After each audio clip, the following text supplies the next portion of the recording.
Good morning friends, welcome to another blog. আজ আমি একটা অন্য জিনিস দেখাতে চাই।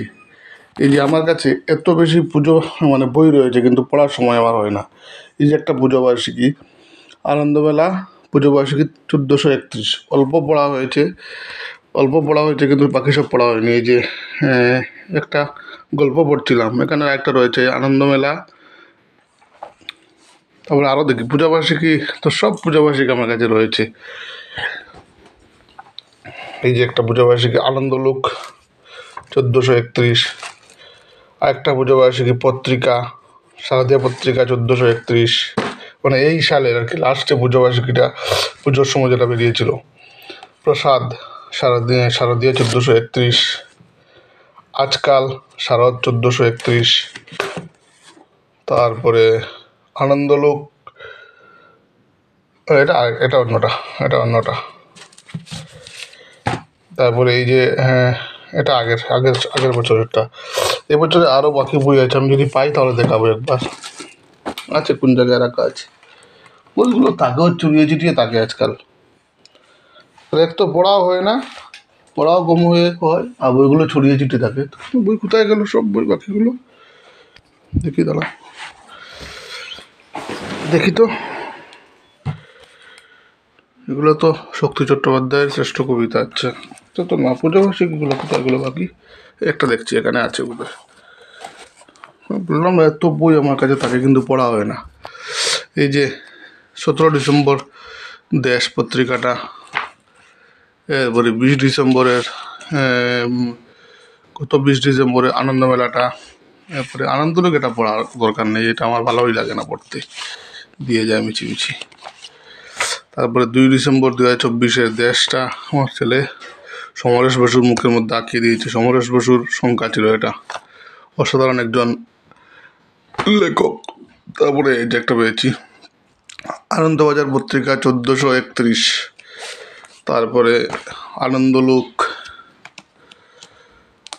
তারপরে 17 অক্টোবর 2024 দেশ পত্রিকা, তারপরে অক্টোবর 2024 নবকল্লোল। এরকম এই যে একটা বই, আরও সব দিকে আছে বই। এটা এক জায়গায় দেখালাম আমি বইগুলো শুধু। দেশ পত্রিকা, আনন্দমেলা, নবকল্লোল, শুকতারা, তারপরে আরও আছে পত্রিকাগুলো। আমার কাছে তো সবসময় আসে, এগুলো আমাকে প্রতিনিয়তই পড়তে হয়। কিন্তু এরপরে পুজো বার্ষিকীগুলো আসে আমার কাছে সবসময়। কিন্তু ব্যাপারটা হলো কি আজকাল এত বেশি কাজের চাপ, আগের মতো পড়া হয় না। এই যে একটা বই দেখাচ্ছি আমি, অনেক পুরনো বই। এটা হলো গিয়ে শারদীয় দেশ 1405, এখন চলছে 1431, 26 বছর বাদ দিয়ে দিন ইংরেজিতে। 1999 বা 98 সালের এটা একটা গল্প, একটা উপন্যাস আমি পড়ছিলাম। এটা হলো গিয়ে সুচিত্রা ভট্টাচার্যের লেখা একটা উপন্যাস। আমি পড়া শুরু করেছিলাম, অর্ধেক পড়েছি, পুরোটা পড়া হয়নি। এই যে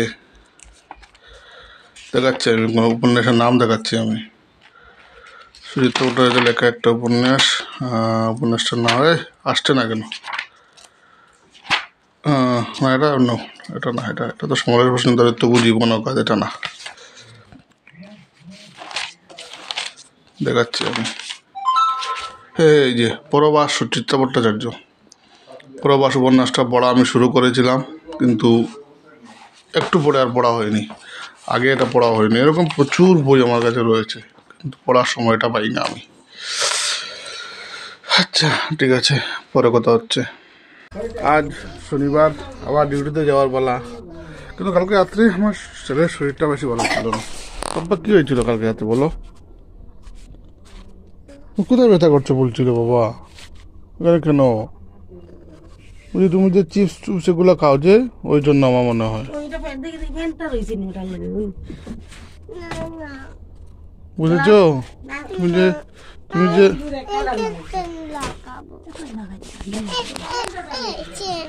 এটা কার? এটা আমার। তুমি তুমি তুমি কালকে রাত্রে বারে বারে কান্না করলে কেন?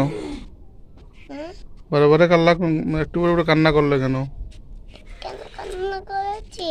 হ্যাঁ আমার হ্যাঁ না, হ্যাঁ গলায় মেটা করেছিল। মামার সাথে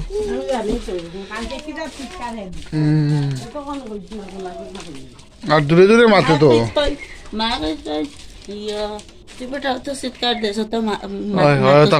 বেদনা করে না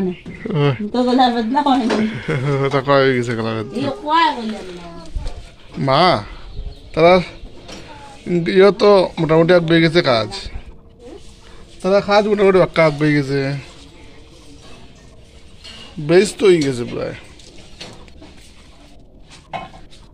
আজকে তো স্কুলে যাবে না? স্কুলে যাবে না? আমার উপর কিতা করে গো? আমি যাবো। যাবে নাকি? আজকে বাদ দাও। ও রাতে ঠান্ডা লাগে, দুপুর বেলা গরম লাগে, রাতে ঠান্ডা লাগে। আমার তো গলা এটা ভাঙ্গি গেছে লাগে। আমার তো গলা এমনিও থাকে আদা ভাঙ্গা। গরম জল আরিও পচা ছেলে একটা। কেন গো বাবা? পচা তো আদর করে বলি আমি তোমাকে, আদর করে বলি তো পচা ছেলে আমি তোমাকে। পাপা এটা বলা বেগুন, এটা শুধু বেগুন। হ্যাঁ গো বাবা, বেগুনকে কি বলে বলো তো? বেগুনকে বলে ব্রিঞ্জাল। ব্রিঞ্জেল। ব্রিঞ্জাল। ব্রিঞ্জাল কি বলে? ব্রিঞ্জেল। আবার বলো কি বলে বেগুনকে? ব্রিঞ্জেল। ব্রিঞ্জাল বলে। বেগুনকে কি বলে? কি বলে বেগুনকে? বেগুনকে ব্রিঞ্জেল বলে। ব্রিঞ্জাল বলে, ঠিক আছে।